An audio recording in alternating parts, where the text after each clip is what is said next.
Lots going on the political landscape, and me and Sasha Star, and we'll see who else will be joining us. We'll be talking about these various things that are taking place in the world, politically on the political landscape, and all along those lines. So, like I said, there's a lot going on, including a deal to end the U.S. shutdown would also allow some Republican senators to seek $500,000 for the January 6th probe. So that is something that folks are talking about. And Scott Weiner, a Jewish Democrat and critic of Israel war in Gaza, is vying for Nancy Pelosi's seat. So that's something else that folks are talking about in the political landscape and all along those lines. I'm sure there's a number of other things that are going on as well, including Christine Pelosi saying that she won't run for her mom's seat and all along those lines. And a New Jersey House Democrat has announced retirement. And definitely there's a lot going on in that space, and a lot's taking place in that way. And like I said earlier today, Obama surprised dozens of veterans after their plane arrives in Washington for Veterans Day. I was actually watching a sports show earlier today, and it was a couple of sports shows. One had an interview with Coach K of Duke as he was getting ready for the Duke against Army game, and he is an Army grad and all along those lines. So he was definitely reflecting on that, but he definitely thinks that Duke is a stronger team and all along those lines. But he was also talking about the amazing work that they're doing at the Emily K Center and some of the things that they are doing in that space. And then there was one that was being taped at Paris Islands, which is where the Marines train, and all along those lines. And they actually got the president to call in. And when he called in, he said that he had something like 92% approval from the military. And he was also, as Jacoby was thinking he was going to do, was blaming the Democrats for the shutdown and all along those lines. So he was definitely doing that. And then he was also talking about the merits of sports as a unifying factor. And apparently he was rooting for the American team in the Riders Cup and all along those lines. But he was talking about how America, and particularly sports, is a unifying force and all along those lines. I'm gonna see if I can find this video that Sasha sent me, but in the meantime, I'll bring Sasha in and see what he's got going on in his world. As a matter of fact, they're also saying the Justice Department struggles as thousands are exiting the Justice Department and few are replaced in the exodus from the Justice Department. So definitely that is something that is going on as well. So definitely a lot's going on in that space. And like I said, I was surprised when I was flipping through the channels and saw, or he actually didn't appear. He appeared as a radio call. So it was actually his voice and not him. And he had to give the hoorah that is very common among the Marines and all along those lines. I think they got him to do it 2 or 3 times and all along those lines. But he did talk a little bit about politics. And of course, he was blaming the Democrats for the shutdown and all in that space. So they're already starting to do that marketing and that branding that Jacoby and others talk about consistently here on Pod TV. So how are you doing, Sasha, and everything like that? I'm gonna see if I can't find that video of yours while you're Okay. explaining to us some of your other thoughts about politics in general, and maybe some of the things going on Well, in the number world. But I'm one going to try to is see if I can't get that. I'm deeply disappointed with the Democrats. They caved in to Republicans. And this is absolutely the most horrible development of all, because they were essentially they ended shutdown without achieving anything. They didn't get anything in exchange of really nothing. They got real nothing. So then the main question is, then why, if you didn't have resolve to fight and win, then why did you do it in the first place? You should have caved in the first day, avoid shutdown, and say, well, okay, that's life. They're bigger, they're stronger, they're smarter. We give in, and we'll see what will happen in the next 5, 10, 20 years. That would be honest approach. What they did absolute disaster for Democratic Party, and now it's becoming very clear that this Democratic Party is doomed. They have to get rid of itself from people like Schumer, the Jeffries, all the leadership has to go. They have to run. They're not politicians. They are political yo-yos who are a little bit here, a little bit there. Okay, we'll give you this and we'll get you that. And okay, they will try to win the next elections to be re-elected. That's all they're all about. Have to be gone. In fact, the Ben Sanders, he is doing fantastic job to rebuild Democratic Party. He has a strategy. Of course, he himself is too old to play a major role in it, but he's very skillful to provide agenda, to select young or not so young candidates, and that's the only hope for Democrats.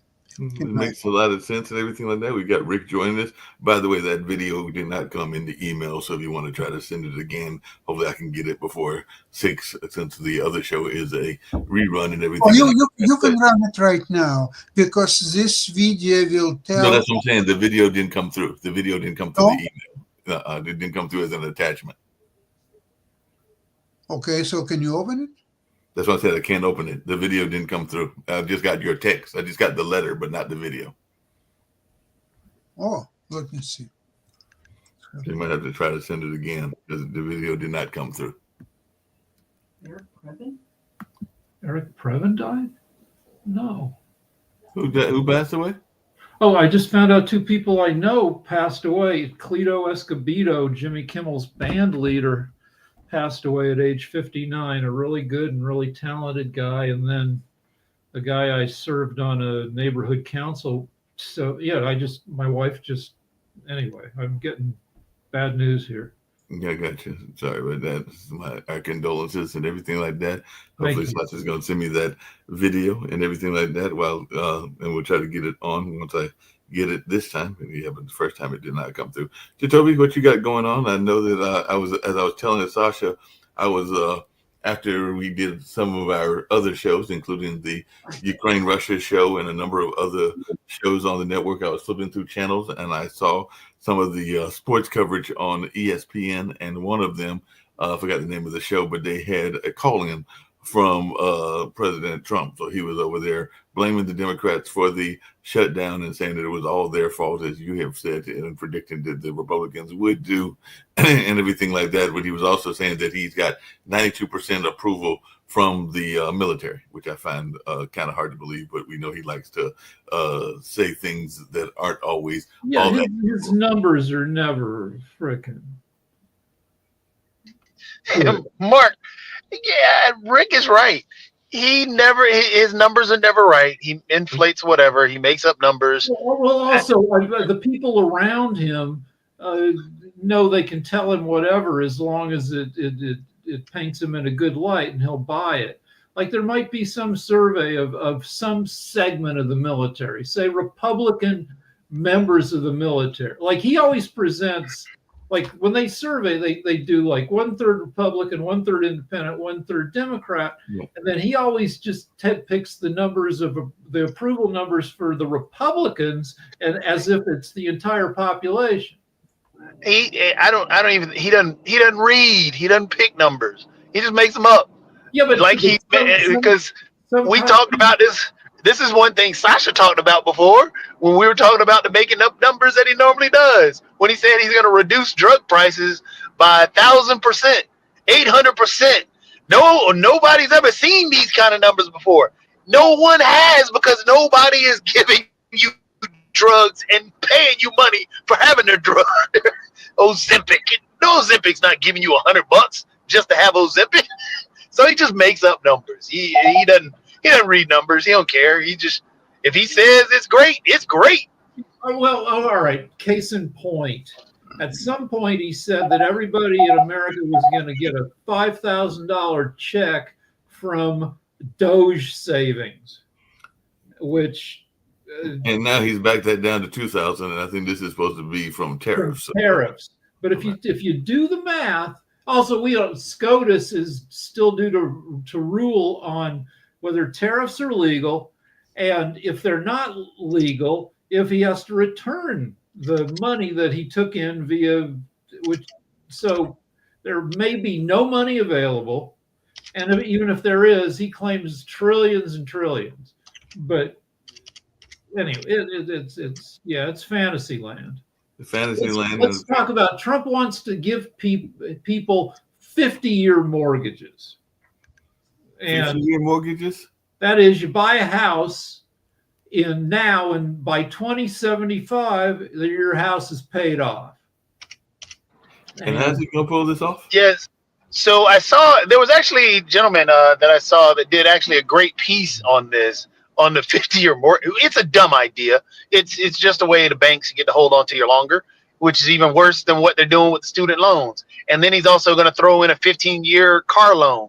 So essentially, if you get a $400,000 home, by the time you pay off that home, because you're only paying roughly about $100 on the loan in the first place. So on the principal, you're never paying the principal. It takes decades to build up any significant equity.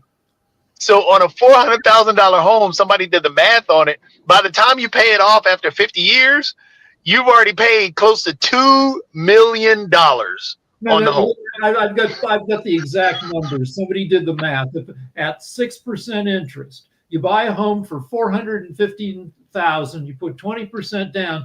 On a 30-year mortgage, which is bad enough, you're paying $400,000 in interest. On a 50-year, you're paying $750,000 just in interest. So you're paying 3 times the cost of the home, and only getting one home. Yep. And then even still, what's crazy is that the equity that's built up in it, even at that 400,000 mark, which we're coming close to that being the average home price in the first place, but even at that mark, you're only currently like 58,000 in equity is what at a 30-year, but you're only in equity with that 50-year loan. The only equity you're building up is roughly about $16,000. And then you're not even talking about all the stuff that you end up putting in it, and you can never sell. You can never sell with a 50-year loan because it'll never get paid off. Well, so, people who've never had a mortgage maybe don't understand the math, where you get a mortgage and for the first few years, 95% of what you're paying is interest. And it's only towards the end of the loan when the amount of money that you're paying applies to the actual cost of the price that you paid for the home. But Trump, he doesn't worry about this because when he gets a loan, he never pays it off. If he pays it for a year or two, and then he says, I don't have the money. We have to renegotiate. Trump doesn't give a crap. And what's even worse, though, that right there, that housing bubble that burst years ago that really tanked the market and they had to come in and save it. What's going to happen is if they instill these 50-year mortgages in a year's time, that's going to create a huge bubble. Well, no, and then in 2 years, it's going to explode. There's another thing going on. The head of Fannie Mae, who I assume was installed by Trump, says they want to get a home now, to qualify for a mortgage, you need a credit score of at least 620. Which is not a great score. It's a middling score. A great score is 800, but you need 620 now. They want to get rid of the 620, and that's what you said is right. In 2006, 7, 8, they were giving mortgages to people who couldn't afford. Now it's great that people get to own houses, but they have to be able to pay for the mortgage on the houses. And in 2000. In the aughts, they were giving teaser rate mortgages on $600,000 homes in Las Vegas and the rest of the country to people who worked at fast food places and were earning $11 an hour. And it's great they got to live in a fancy ass home for 2 years, but then the teaser rate went away and they lost the home. They lost any equity they had. You know, it screwed the country for 10 years. And we're setting up to do that crazy crap again. And it's that crazy crap on steroids, and that's the worst part, because not only with they're removing all regulations around the banking itself. Then you have the wild west in the stock market that's gotten even worse. And Sasha, you can attest to that, how it's just getting bad. So now you're creating an AI bubble, a housing bubble, a credit bubble, the car loan bubble. So when this explodes, because I heard that, and I don't know, Sasha, if it's true, the Oracle of Omaha sold a bunch of stocks. He sold out of the market to get ready to buy something or something. Heavily in cash. Well, I'd like to tell you that the situation is much worse than you think. You're talking about mortgages, 30 years mortgage, 50 years mortgage, 100 years mortgage. It doesn't matter, because I sent Mark a video which I'd like to run right now, which shows what's happening in the real America, what people are experiencing in actual America when they're being humiliated. The gun has been pointed to their faces. The babies are being taken away. That's what we have to talk about, not the 50 or 100-year mortgages. This is all garbage. Nobody will be even alive when paying 50 years mortgage. What are you talking about? Let's see, you're 30 years old, you bought a house, you put all your life savings into it, you're paying mortgage, which is not going down. Rick, you said that in the first few years, you will be just paying off. So if you will walk away, say after even 10 years, you will not have any equity in your house. All will be taken away from you. You know what? It's a situation so miserable that I wouldn't even advise young people what they should do, except killing themselves. So their torture will not be several years from now. I have advice where if you're a young person and you're working a job that you can do any place in America, then move to a shitty place where the houses are cheap. I found a house in Laredo, Texas, probably haunted, because whoever owns it had painted it inside and out, every wall, the floor, red, which it did. So yeah, there's demons in that freaking house, but it was only $10,000. So freaking move to Laredo, buy a haunted house, work for DoorDash for your crappy money, and okay, watch this. Yeah, let's check out this video that you brought to our attention, Sasha.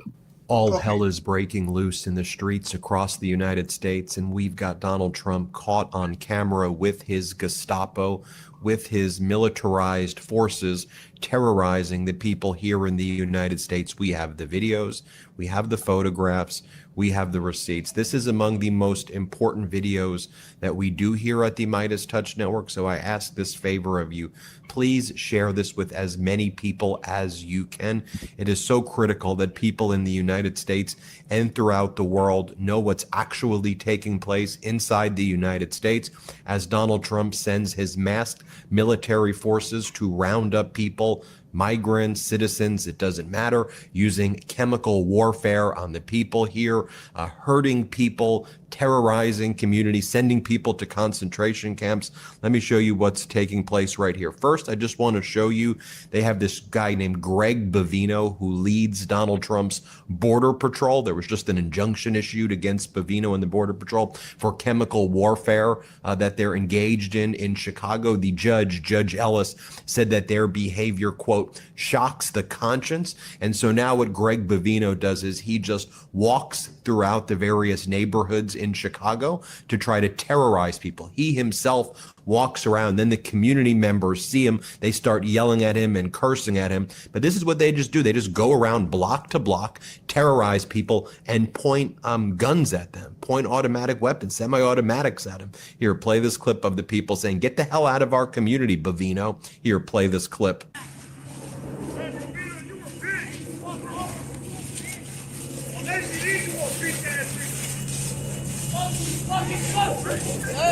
By the way, our friends over at Status Coup News, they do a great job. They're on the ground in Chicago. They give us the video so we can show you this content exclusively here. And they have it on their Status Coup News site as well.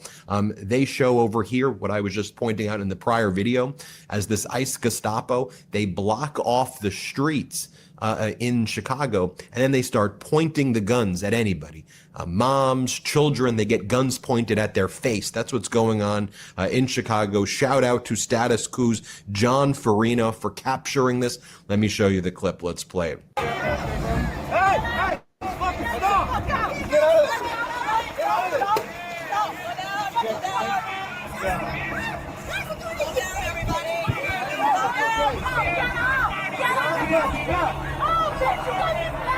Get the fuck out! You got me back! Kids are in the car. Yeah.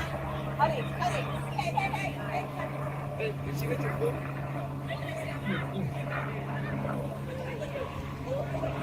Inside.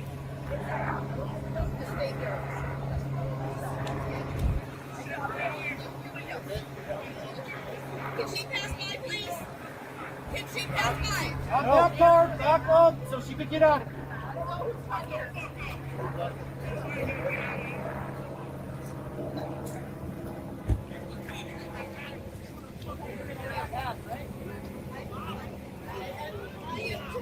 Please stop. You stop. Hey. You just told me. By the way, give our friends at Status Coup News a big thank you.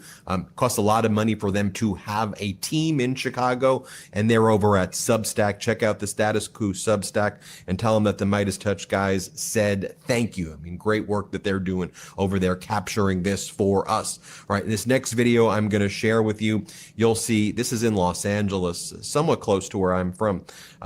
This is ICE detaining a father in an unmarked white van.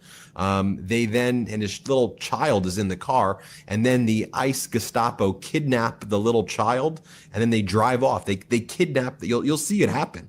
Here, first you'll see them pull out the father. They then later release the father after kidnapping like the 2-year-old kid. Just watch these first 16 seconds of this video. Play this clip. Hey, we got you, buddy. We got you on video.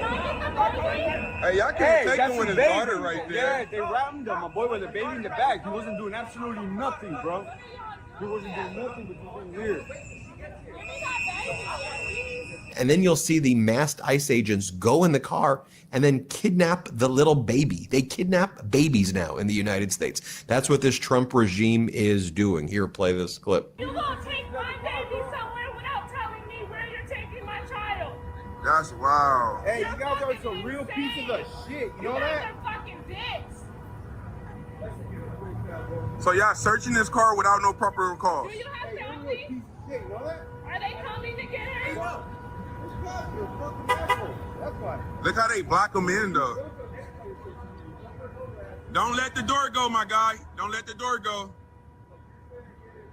You ain't got the balls to take that fucking shit off your face, you asshole. What do you have to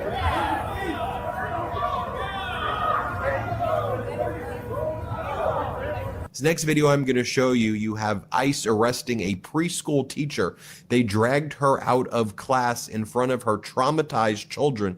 Agents slammed her face first into the outer glass door. As they push her outside, they then shoved her against the vehicle. The school was forced to close as the teachers and parents were traumatized by the reign of terror of the regime. The teacher has a legal work permit and passed a background check in order to teach at the Spanish immersion preschool and daycare. According to witness interviews, we wanted to give our children the gift of speaking another language, said one parent. It's such a welcoming and sunny and happy place before Donald Trump and ICE terrorized it and pointed guns at people there, like the terrorists that they are. Let me show you what went down. Here, play this clip.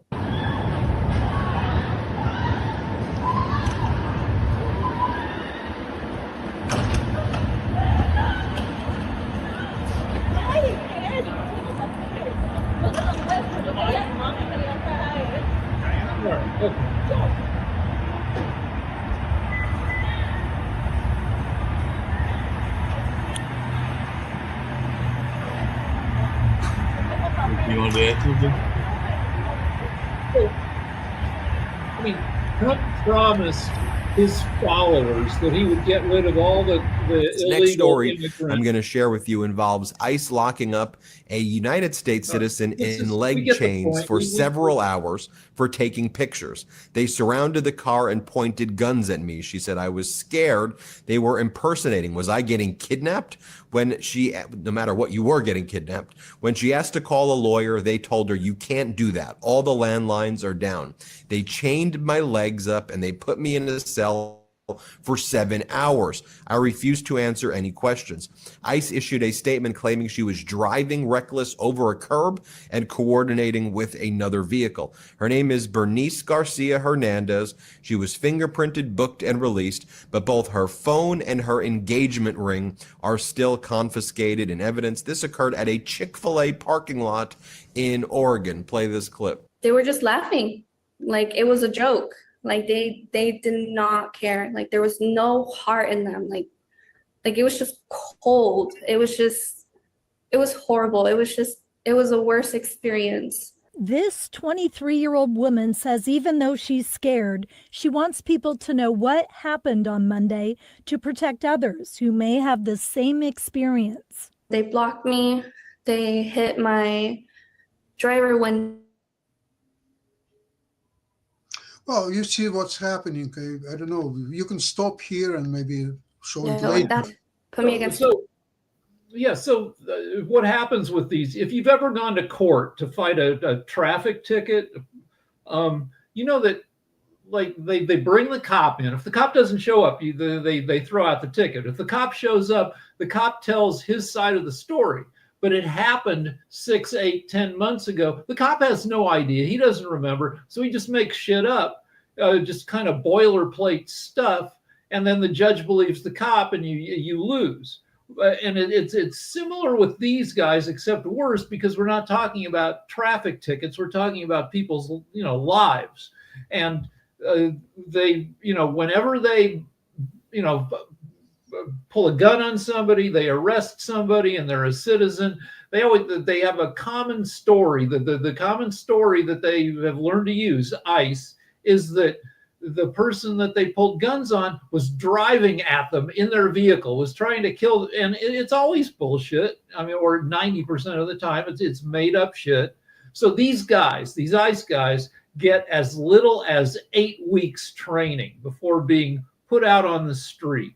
To be a cop, you have close to a year of training at the academy. And then you've got months and months and maybe a year of riding with an experienced cop to learn how to actually, these guys have none of that. These guys don't, the leaders of ICE are idiots. Kristi Noem was never a cop. She was the governor of South Dakota. They don't, there's nobody at the top to tell these guys to behave better. So what do you think communities should do in this situation? They should do what they're doing because I looked it up, and there are only about 25,000 ICE officers across the U.S. compared to about 1 million cops. So for every ICE person, doing their bullshit with guns on the street, there are 50 cops. So they're not that many of them. And when communities yell at them, bad things can happen, but generally some good things happen that they back down. So, the Trump administration is not competent. So they've failed at even hiring enough people to carry out their programs. So yeah, and Rick, just along those same lines, I'm sorry to interrupt you and everything, but along those same lines, I know that Kim, one of the two founders of this network, sent another video, and maybe I'll play it on one of the other shows and everything like that. But it was basically the ICE recruiting videos, because apparently she said that those videos are very scary because they are actively recruiting people to do the kind of stuff that we saw on this video that Sasha provided to us and everything like that. So yeah, but the good news is they're not getting that many recruits. And also the Trump promised to get rid of all the bad criminals among the illegal immigrants flooding our, there aren't that many bad criminals. So they have to arrest preschool teachers. You know, the border has been shut down now under Trump for more than 9 months. Has the quality of life in America improved in any significant way because of the border? I don't think so. But I'm looking at, so Hitler and the Nazis, they were pretty competent. I mean, you know, until Hitler went crazy and then, you know, tried to invade Russia. But in terms of their political organization in Germany in the 30s, so they had brown shirts. Brown shirts were kind of a little bit the equivalent of ICE. They were the stormtroopers, the guys on the street. And I looked up their numbers. And in 1930, they had 60,000 members. By 1931, they had 220,000. By 1934, with Hitler having been chancellor for a year, they had 4 million members in a country of 6 million. So one person in 15 was one of these stormtroopers. Trump has been in office for almost 10 months, and he's managed to recruit 25,000 of these ICE guys. It's for a country 5 times as big as Germany, because they're freaking competent. And, you know, if you do a little bit of, you know, I shouldn't talk because I'm in a nice neighborhood where they don't come. But, you know, so, you know, I'm not putting myself on the line to go yell at them. But I like when they get yelled at.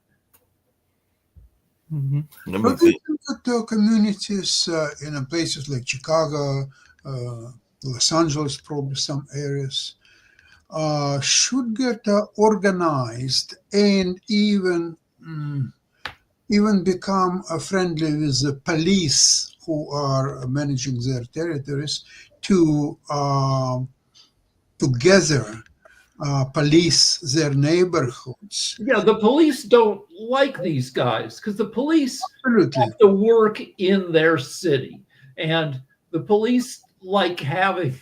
They don't want to be, police don't want to be hated by everybody on the street, but these jackasses come in, they rough everybody up, and then everybody like associates that, you know, ICE with the police, and it raises the level of hostility and makes cops' jobs harder. You just make it harder, but just really quickly, and this is for both of you. I'm sorry about that, Sasha, but what is your thoughts about the notion of some of these paramilitary units coming back in to force and everything? Because even during the 60s, even though they had other things that they were known for, such as the food bank or the food drives and some of the things. You mean like the Black Panthers? What's about like the Black Panthers and the Guardian and the Guardian Angels, which was Curtis Seal. Well, let Sasha say what he was going to say, and then we'll talk about it. I want to ask you if it's illegal for a neighborhood to organize in a way so to make a territorial map of their neighborhood and announce that this territory is out of reach to this Trump's commanders. And if they will be met with the arms, and in fact, there could be atrocities against them. So the Black Panthers. So, you know, there was a lot of media bullshit when I was growing up too. We had fewer media outlets, but when I was a kid growing up in a very white town, we were taught that the Black Panthers were super bad, violent gangsters who just wanted to tear down America. But if you look at what Black Panthers were doing, they were aid to kind of, defending themselves, but not being super aggressive and doing things like you're talking about, food banks and stuff. Right. They were community activists who happened to have, a shitload of guns. Right. But they weren't going out and, wrecking America. But they also had what Sasha's talking about. They did have a rule that, that they were pretty much defending their territory, whether that was territory around Watts or whether that was other territories. And that meant that if forces came in there, whether that was army or police, that they would be met with some resistance and everything like that. I think that's reasonable, especially since there aren't that many ICE people. 25,000 for the whole frickin' country. And they're lowering their standards to get more and shortening the training period to get more ICE on the street. But I don't think they're being that successful. Yeah. What's your take on it, Joe? Because I have seen that ICE has even been here in Durham, where we're located at, and everything. They've been in different places. I think they've made stops at schools and definitely have made stops in apartment complexes. So it's not just the big cities of Chicago and LA that they're targeting. So what is your thoughts around this mobilization of ICE and what Sasha was showing us, which is how ICE is abusing their power?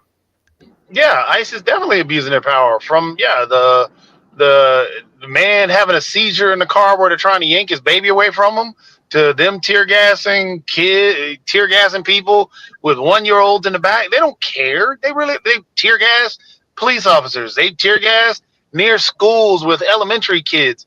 They don't care. This mobilization, cruelty is what the point of all of this is. If they figure they can scare enough people, they can do whatever they want. I mean, that's what it's about. It's all about intimidation. If I can scare you into leaving, I will scare you into leaving. I don't have to change a thing. I can save money and whatever. I can make money for myself. If I can scare you into just capitulating to doing anything I want you to do, I'm gonna scare. That's what the whole point of this is. So yeah, the mobilization of ICE is his private army. That's what it is. He's paying ICE more than teachers get paid. That tells you what his idea is. And as of June, 56% of voters disapprove of ICE versus 39% approval, which is pretty much Trump's numbers. So yeah, what's getting, and this is another reason why. Because honestly, it was Jon Stewart brought it up was it Jon Stewart that brought it up last night? No, it was somewhere I was reading or watching. But they brought up a great point, which is very, very true. And I think I even stated earlier today. The reason why for the Democrats, why they should have stuck with the shutdown and kept on fighting, not only to get health care, but because of the country struggling and the position that it was in and continue to be, because it's still going to be bad for a little while, but then stuff is going to start to fade from memory. But as stuff was bad, that's the only thing that's going to break the cult mindset. They don't care about anybody else but themselves. They don't care about anything but Trump. If Trump says it's good, and they will parrot it. But when they start seeing that their bills aren't being paid and they're being evicted, that's when they're starting to change and get, okay, no, now we got a problem. When you got Marjorie Taylor Greene understanding to make it in a general election, that she has to actually start answering questions and start actually sounding reasonable instead of talking about Jewish space lasers, yeah, you're starting to break through that cult mentality.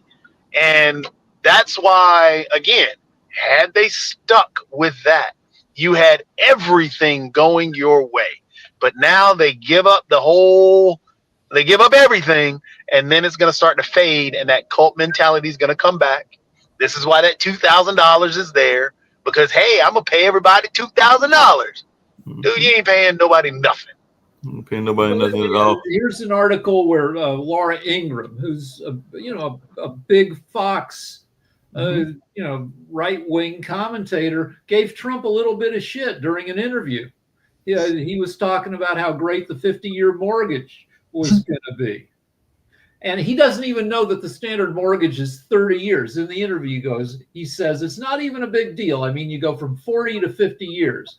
And Ingram had to correct him that it's the 30 year. Yeah, 30 years for the standard mortgage. But by the way, there is another one of his people that he was not a big fan of that may have given him a temporary reprieve. And I just wonder what we think about this. But Supreme Court Justice Ketanji Brown Jackson has given the Trump administration until 4 p.m. on Monday to submit an additional brief to support its request for a stay on a lower court's ruling that it must pay the November SNAP benefits in full by using funds from other child nutrition programs. Right, so people get mad at this, but then if you go read about it, her move is strategic because if she, as an individual justice, she can throw it back to the lower courts, and then that ruling sticks. If she does anything else, then it goes to all of SCOTUS, and it takes 2 months to get a ruling. So by doing what she did, she cut down the time that people get denied SNAP. Yeah, but I think Trump said that he's not going to go along with this, that he's not going to pay anyway. So, it's bad that the Dems back down, but the Republicans are going to keep on being dicks. And supposedly part of the deal was a promise that the Republicans would vote on continued health care subsidies in mid-December. And it's a win-ish win kind of deal because hold on, let me, and you can tell me where I'm wrong. Either they vote to continue the subsidies, which is a temporary victory, or they vote them down and then they look like huge dicks again, and they fuck over 15 million people. It doesn't matter. They campaigned on the Epstein files. They're going to release it day one. Where are those Epstein files? Well, speaking of the Epstein they files, campaigned. Hold on, real quick, Mark. It doesn't matter what the Republicans say. Again, it's a cult mentality. So when they start saying the same thing over and over, loud and proud of how this is, all that mentality is going to do is tell people this is exactly the way it is. I'm going to parrot what Trump says. He's right. That's what we're going to fade back to because they didn't give them anything to break out of that cult mentality. And until we give them something to break out of there, it's just going to go straight back to it. Well, they might have given them one thing, and I think Sasha's even mentioned, I know Rick has mentioned it a couple of times, but later on, or actually tomorrow, Mike Johnson is supposed to swear in Atleta Grella Jaffa, and that's supposed to be the vote that gets them to actually vote to release the Epstein file. So when she gets sworn in, are we going to have enough votes, and are we going to get a vote finally on what people are theorizing is there's another special election, maybe in Virginia, I don't know, in one of the eastern states where a Democrat may be replaced with a Republican on December 5th. And Johnson's going to try to hold off that Epstein vote until the 5th, hoping that they get a Republican in there who drops the number of signatures on that petition to get the files out back down to under 50%. So we'll see. And even more so, even when you open up the government, or even if whatever comes about, we already know the play. They flood the zone with so much stuff. So if that vote happens, you're not going to know because something else is going to be going on. Let's talk about flooding the zone. And again, I'm thinking going back to Nazi Germany, where in the 20s, like there was a ton of shit going on. It's very similar to now. The main shit being, and I don't know enough about German history, but they had hyperinflation where the value of your money would decline by more than half in the course of a day.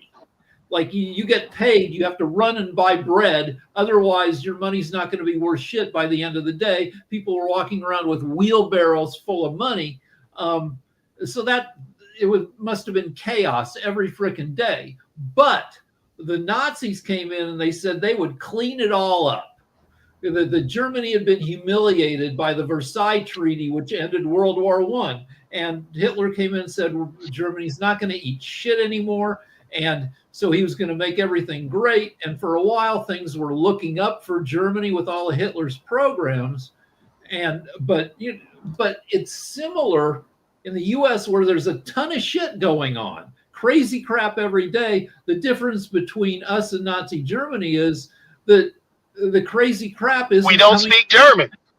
But yeah, and the craziness is coming from the Versailles Treaty. The craziness is coming from inside the house, from Trump and everything. And while a bunch of crazy shit all happening at once has helped Trump for a while because everything distracts from everything else. But when all the bad news starts coming in, the inflation news, the unemployment news, the tariff shit, eventually it's going to start weighing on Trump, and his approval numbers have dropped 2-3% in a month, which is the fastest drop of this current presidency. That doesn't matter, though. The reason it doesn't matter is because he centralized power. He runs that Republican Party. The Republican Party controls both the House and the Senate. They have yet to ever check him on anything. We have Dr. Oz in Health and Human Services. He has yet to be checked on anything he has done. So he has centralized power, which was done where? Where are you talking about? He is established, he is taking control of not only the school systems, in terms of suing the school systems. He's attacked the media. So the media has been told not to report heavily on him. Yes, he's gone after these things, and he's trying to control whatever narrative gets put out there. It's the reason when the Democrat, that's why another thing with the shutdown, he could not control that narrative because people were outraged and people wanted answers, and the media had to be honest about that answer. Now you're back to the same situation. But what Sasha says, when people start really noticing it at supermarkets and rent and their health insurance going crazy, Trump was talking about how the Walmart full Thanksgiving dinner, you can buy a full Thanksgiving package at Walmart, and it's down. It's 25% cheaper this year. And Trump's saying, that's me. And then they looked at it, and the reason it's cheaper this year is because it contains 6 fewer items, and the items it contains are smaller than last year's. And they're not name brand, but also take into account, though, Rick, the context around that. They were talking about that during the shutdown. People noticed then because people were upset and ready to penny pinch and already losing money, going to different grocery stores, helping other people out who can't afford different things. That was during the shutdown. Now coming out of the shutdown, and when there's not anything like that going on, even though it's still happening, the cameras are gone. The news is gone. The recognition that there is still that problem where people are struggling is gone. Nobody noticed that, hey, in that big, beautiful bill that they're trying to market, they took out, what was it, $800 million out of SNAP? Yeah. Oh, yeah, we care about SNAP, but we care about SNAP now. We want to feed people now. But, hey, when they're cutting out the 800 and some odd billion dollars out of SNAP benefits already, shortchanging people already, nobody cared. Why? Because we didn't have what was going on. Yeah, I don't know. That's what I'm saying. I think there's a chance Trump's support erodes. I'm looking at Drudge Report, and every freaking story is the crazy crap that the Republicans doing, and people being Tucker Carlson, who used to be, the spokesman for MAGA, is now saying crazy crap about how he was attacked by demons and his dogs were the witness, and having anti-Semites on his show to the point where people are getting like it's just there's a ton I completely agree with that, but the other issue that comes into play now that shutdown is there, or is gone and it's off the table. Now people are going to be pissed off. People are going to be looking for answers because the problems are still going to be there and the government's now open. Now who you're going to blame? And that becomes a narrative that people are going to put out there. Hey, the Democrats didn't get anything and they shut down the government. That's what's going to start to stick. And then once that sticks, then that just moves the post again, and we're stuck in the same situation.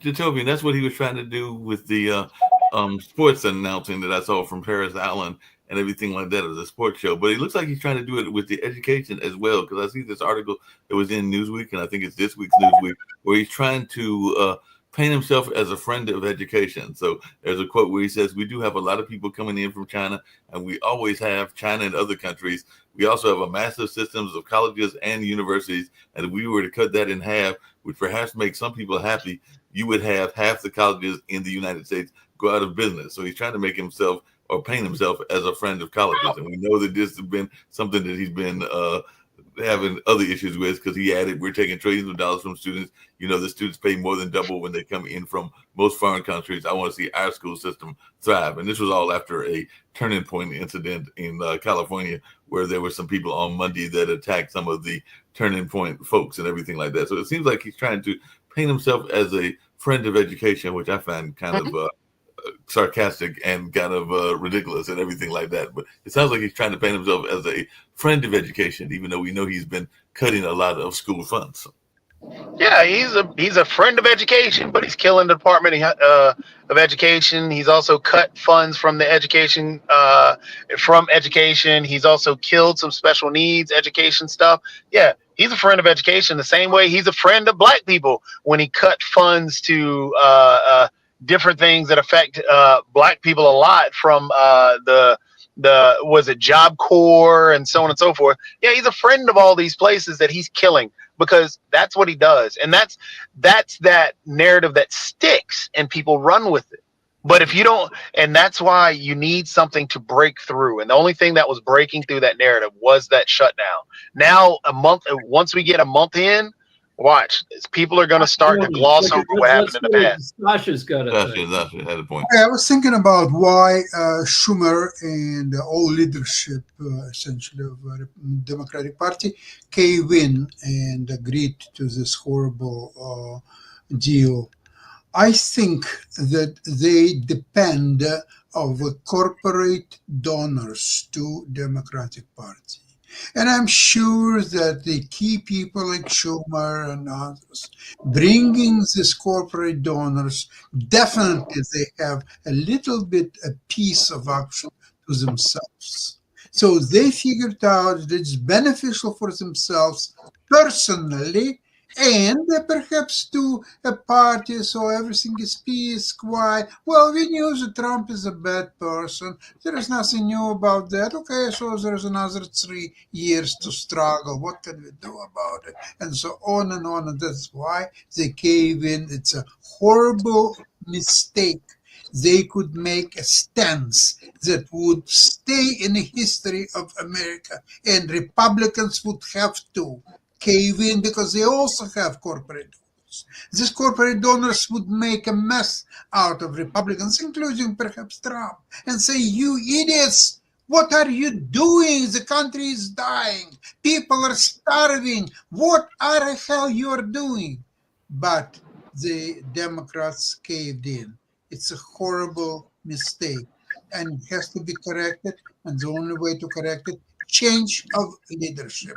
People like Schumer, they cannot be the leadership position. All right, I'm going to be a little optimistic. I'm surprised I haven't heard this quote from Abraham Lincoln during this whole frickin' thing, which is, you can fool some of the people all the time, and all the people some of the time, but you can't fool all the people all the time. Right. Well, I don't think that he's fooled all the people all the time, or even he's just fooled some people, and those some people just stick around regardless. And so that's the problem that we have. So you're saying you can fool enough of the people enough of the time to really fuck things up. I mean, what was that Yep, famous quote? you really can. What was that famous quote from P.T. Barnum about basically a Sucker. sucker being born every minute or something like Yeah, that? So, well, that needs to be adjusted too, because he said that when we only had a quarter of the number. There's a sucker born every 15 seconds now, because we have 4 times as many people. And so one thing I think Sasha, you're spot on. Chuck Schumer can't stay. And I think that would appease a lot of the Democrat base if Chuck Schumer goes.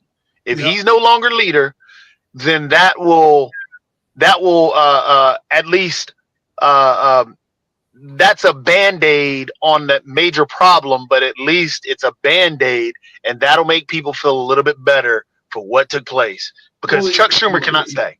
Ask him to resign immediately and put Sanders as interim leader until there will be a proper forum to elect a new leader. So And then what we need are people to turn out for the general in 2026. And if we get younger people, like, with the charisma of Mondami, which is asking a lot, to primary the old fuckers, that this might, and we get some charismatic candidates in there, this might improve Democratic turnout in the midterms. You have to do immediate things first. Immediate thing is get Schumer out of the way. Ask him to resign politely. Give him 24 hours. If not, just move him out. Right. Put Bernie Sanders as the interim leader and make in a month or two a proper election of a Democratic leader.